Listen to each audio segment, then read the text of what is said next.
Hey everybody, this is Chris from Console Customs. Today I'm going to show you how to replace your PS3 controller shell with one of our custom controller shells. The first thing that you need to know is that this shell will not work with all PS3 controllers. If you look here on my left, this controller shell has a small piece in between the R1 and R2 triggers. This is an older shell, probably hasn't been made for about 3 years. And this replacement shell will not work with these controllers. You need one like the one on my right here, which has this bottom piece is all solid. Another way you can tell on some of these older controllers is if you look at the FCC ID. This one ends in CHZC01. So that C01, any of those shells, it's not going to work with. If you have a C1, it's also not going to work. On the one we're going to use today, put this in focus, the FCC ID, you can see it ends in C2. Any that end in C2, even if there's something after it, it will work with your controller. Just to show you another one, this is another newer one. Come into focus there is C2UA1. It will still work with this controller shell. Anything after that C2, it doesn't really matter. So as you can see here, we've got our replacement shell. This is a purple one. For the moment, we'll set that off to the side. We have all of our parts that come with it over there. We're going to take the shell we're replacing today. I've already taken all the screws out. There's 5 screws in here. To get the back off, you're going to need to pinch kind of right here in the middle. There's a little latch right on the bottom here. So if we pinch, pull that up, we can get that out. You can see there that little latch piece. So we'll set the back off to the side. We've got our battery. Underneath our battery, we've got 1 screw that we need to remove so we can get this whole board assembly out of here. So we'll just remove that.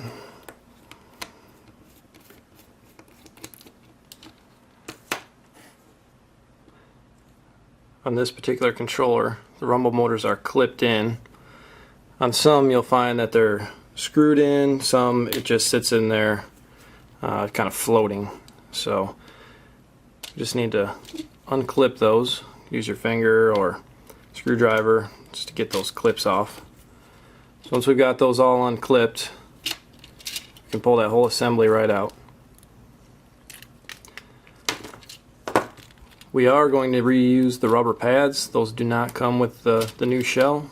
So we're going to pull these 3 rubber pads out of here. We'll set them off to the side for now. Set the top half of our shell off to the side and come back to our circuit board. So this circuit board assembly has 2 parts. You've got the main rigid circuit board and you have a flexible circuit board. We need to be very careful with this flexible circuit board. It's very fragile, so you want to try not to touch that too much.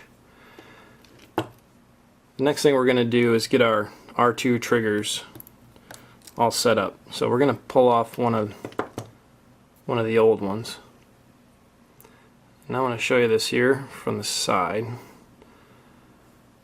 See if we can bring that up there. These have a little spring in them,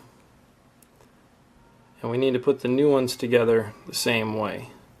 So we're going to grab our new trigger parts. We've got the main trigger, this little white internal part, and the spring. So we just need to make sure we get these assembled the same way as the old ones. So we want this little white part sticking up there and get our spring on facing the same direction. So once we've got that, we can take one of our triggers and hold it the same direction. We'll just slide it in there. There's a little, it's going to be hard to see on the video, but there's a plastic guide, so it just it guides right down in there and clips into place. So now our spring is hooked in there. So I'll just do the other one here real quick. Make sure our spring is on there the right way.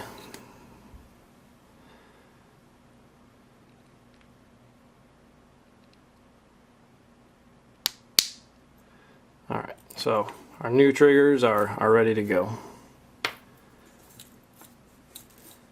What we can actually do is we'll put those back on our circuit board. If we look at the spring,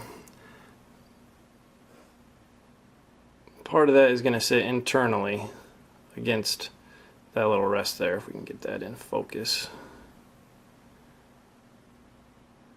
So that rests internally right there, and the other half is going to sit on this little plastic support. We'll just clip it in just like that. So if your triggers don't have bounce like that, like they should, then something went wrong when you put them together. Alright, so let's look at the rest of our pieces here. Let's look at our shell. We'll open that up. Normal, back half. Now as you see, this has this white support piece where the rumble motors normally are inside. We could use this, but then really that means we have to take off the flexible circuit board and everything else, and it's going to make the installation a lot more complicated. So we're not going to use that piece.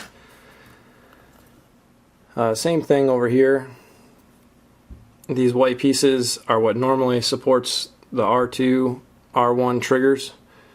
That's what we just clipped our triggers into. We're not going to use those either. We're going to use the ones that were originally with our shell.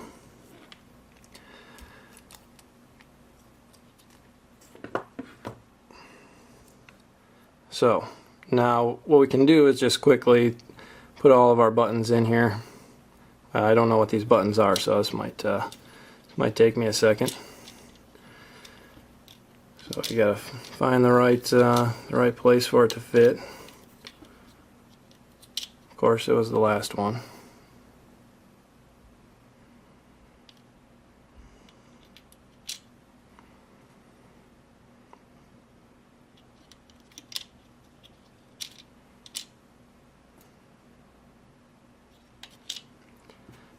Put our new PS button in there.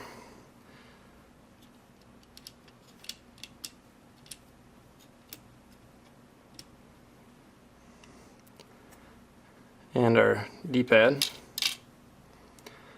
So now we can go ahead and put our rubber pads back in.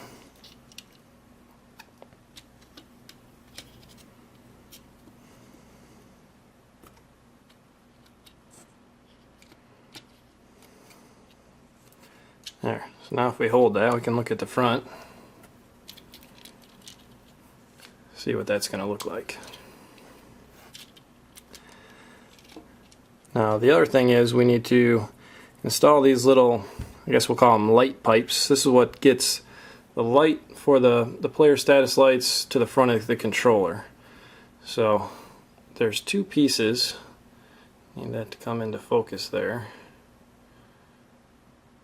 Alright, there we go. So we can see that one side of it's got this little notch, so that's meant to go together like that inside the controller. If you put them in the opposite way, you're going to have a problem. They're not going to want to sit in there right. So this should always go towards the center, that extra little notch. These pieces are a little bit fragile, so we want to be careful with them, but they go right here. Kind of just slide into place where those light pipes kind of go into the holes in the front of the controller. And then it just kind of clips down in there. So now, turn that around and look at the front. You can see those two on the side there are sticking through. Put the other two in.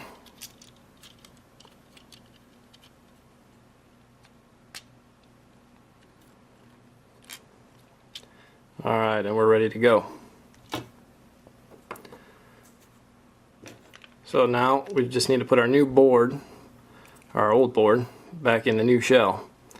Now, one thing about this particular board is, and the way that this one is designed, because of these clips, it doesn't want to fit in there perfect, because this case was designed for the ones that screw in.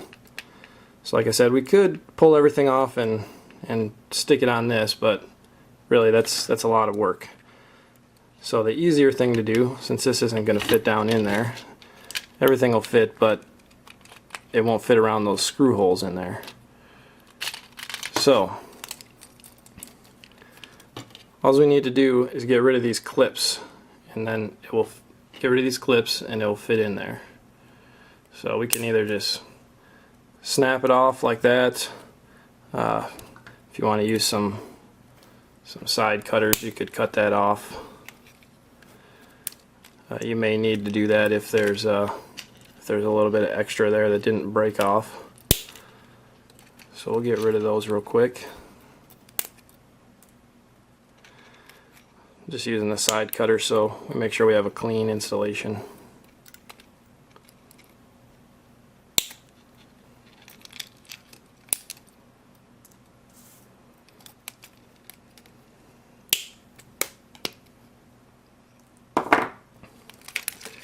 Alright, so now we're ready to go. We can just set that down in there. Everything will kind of line up.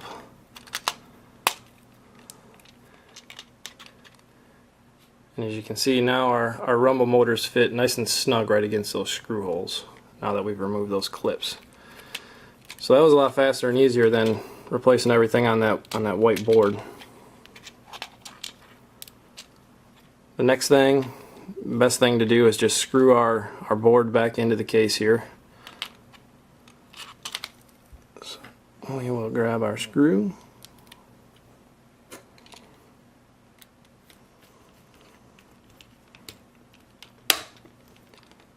Get that back in. Didn't quite have it in there right, but now it is. Alright. So now what we need to do is get our R1 buttons in there.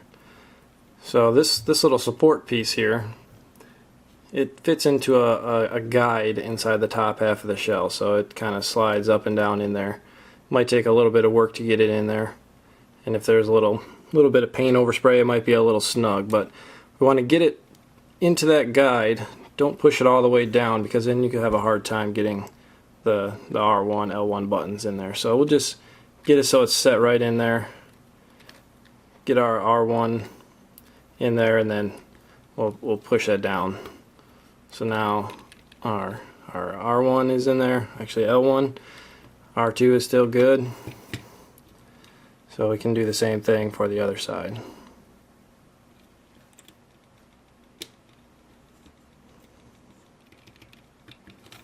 So now we've got all those buttons in there. Put our battery back on.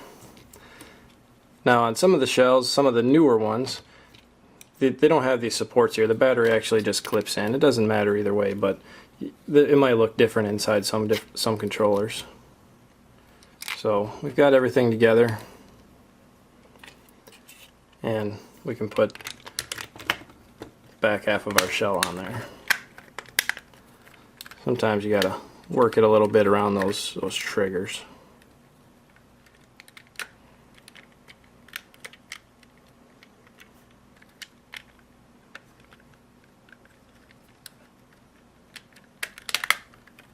Alright, like that. So we heard that clip there on the bottom. Clip back in, put our screws in there, and we're all set. The shell actually does come with new thumbsticks as well. Since I used a new shell, I didn't replace those, but if you wanted to, you could replace those thumbsticks with new ones. We're all done. As I said, this is purple. We've got about 12 different colors of these shells, so come and check us out. Thanks.